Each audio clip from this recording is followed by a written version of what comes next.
Assalamualaikum warahmatullahi wabarakatuh. Bertemu lagi dan kembali lagi di channel Mau Belajar. Jadi pada kesempatan hari ini kita akan membahas materi pembelajaran yang berjudul tentang Kerajaan Aceh. Ya, pada Kerajaan Aceh yang akan kita bahas di dalamnya mulai dari sistem pemerintahannya, kehidupan politiknya, kegiatan ekonomi, kehidupan sosial dan budaya, dan juga tahapan akhirnya yaitu pengaruh keberadaan Kerajaan Aceh. Ya, untuk yang pertama, ya, kita masuk pada Kerajaan Aceh. Kerajaan Aceh berdiri sekitar abad ke-16, di mana pada masa itu jalur perdagangan lada yang semula melalui Laut Merah ke Kairo dan Laut Tengah diganti melalui Tanjung Harapan dan akhirnya melalui Kerajaan Aceh itu sendiri. Kerajaan Aceh atau Kesultanan Aceh itu terletak di bagian utara Pulau Sumatera yang kita kenal sekarang Daerah Istimewa Aceh. Di sini dengan melewati Tanjung Harapan dan Sumatera, hal ini membawa perubahan bagi perdagangan di Sumatera Hindia, di Samudra Hindia, khususnya Kerajaan Aceh. Pedagang-pedagang rata-rata yang pemeluk agama Islam lebih suka berlayar melewati utara Sumatera dan juga Malaka. Nah, itu beberapa hal yang membawa perubahan bagi perdagangan di Samudra Hindia. Karena di Kerajaan Aceh itu sendiri mayoritasnya adalah Muslim. Kita lanjut.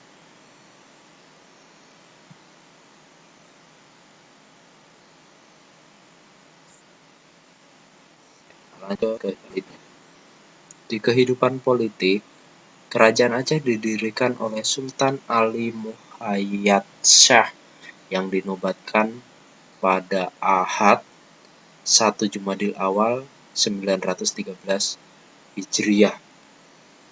Nah, ini sama dengan 8 September 1507 Masehi. Kerajaan Aceh memiliki sistem pemerintahan yang teratur sesuai dengan hukum-hukum Islam yang berlaku pada masa itu. Nah, di sini ada beberapa raja-raja yang menjabat sebagai sultan. Ya, kalau di sana kan kesultanan, kalau di Aceh ya bukan lagi raja, tetapi sultan. Ada beberapa sultan yang menjabat atau yang memimpin Kerajaan Aceh pada masa itu. Yang pertama itu ada Sultan Ali Muhayyad Shah. Yang kedua ada Sultan Salahuddin. Yang ketiga itu ada Sultan Alauddin Riayat Shah. Yang keempat ada Sultan Iskandar Muda. Dan yang kelima ada Sultan Iskandar Thani. Jadi kelima sultan itu memimpin Kerajaan Aceh, ya, mulai dari awal pemerintahan hingga akhir pemerintahan itu berada di masa pemerintahan Sultan Iskandar Thani. Nah, di dalam pemerintahan Aceh itu sendiri, Sultan Kerajaan Aceh itu dibantu dengan pejabat-pejabat tinggi dalam mengatur pemerintahannya, yaitu Syah Bandar, yang kedua Teuku Kadi Malikul Adil, yang ketiga Wasir Seri Maharaja Mangkubumi, yang keempat Wasir Seri Maharaja Gurah, Dan yang kelima adalah Teuku Keurukan Katibulmuluk. Nah, yang menjadi tugas kalian pertama di sini adalah mencari pengertian, ya, mencari pengertian dari beberapa pejabat tinggi yang mengatur pemerintahan ini. Jadi di situ ada 5 pejabat tinggi yang membantu pemerintahan Sultan pada saat itu.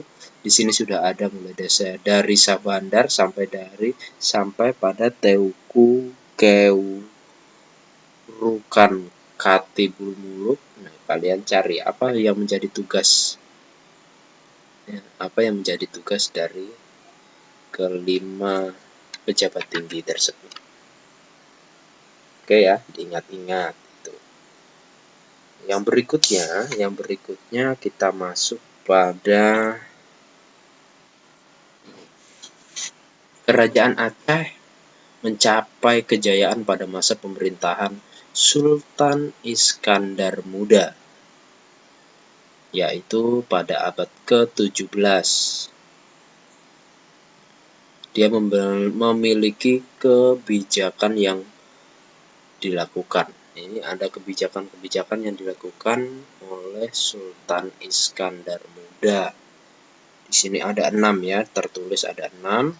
Yang pertama adalah membagi aturan hukum dan tata negara ke dalam 4 bidang yang sesuai dengan tatanan kehidupan masyarakat Aceh.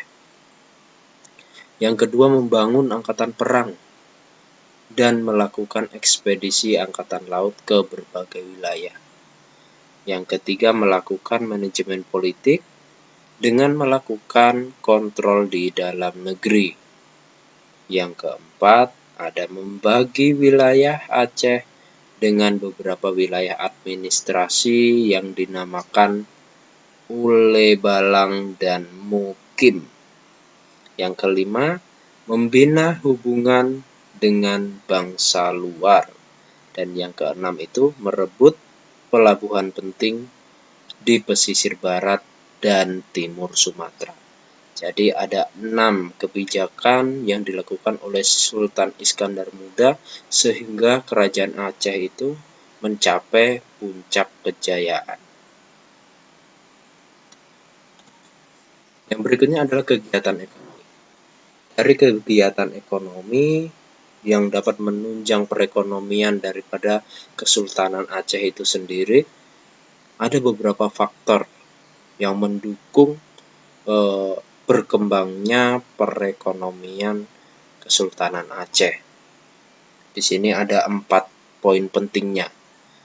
Yang pertama itu adalah letak ibu kota kerajaan Aceh yang sangat strategis, yaitu di pintu gerbang pelayaran dari India dan Timur Tengah yang akan ke Malaka, Cina, ataupun ke Jawa. Jadi di sini letak ibu kota kerajaan Aceh itu sangat strategis sekali, yaitu pada pintu gerbang pelayaran. Maka kerajaan Aceh itu atau Kesultanan Aceh itu sangat berpengaruh sekali dalam perkembangan ekonomi, ya, wilayah Nusantara itu sendiri. Yang kedua adalah pelabuhan Aceh memiliki persyaratan yang baik sebagai pelabuhan dagang. Kenapa dia memiliki persyaratan yang baik sebagai pelabuhan dagang? Karena itu tadi ya, menjawab permasalahan yang kedua itu, yaitu kerajaan Aceh sangat strategis, yaitu di pintu gerbang pelayaran dari India dan Timur Tengah itu sendiri. Yang ketiga adalah daerah Aceh kaya akan tanaman lada yang merupakan komoditas ekspor penting. Nah, ini yang poin ketiga, karena Aceh sendiri memiliki tanaman lada. Tanaman lada ini sangat nilai jualnya itu sangat tinggi sekali di daerah-daerah luar, sehingga mempengaruhi perekonomian atau menjadi faktor pendukung perekonomian di Kesultanan Aceh itu sendiri. Yang keempatnya adalah jatuh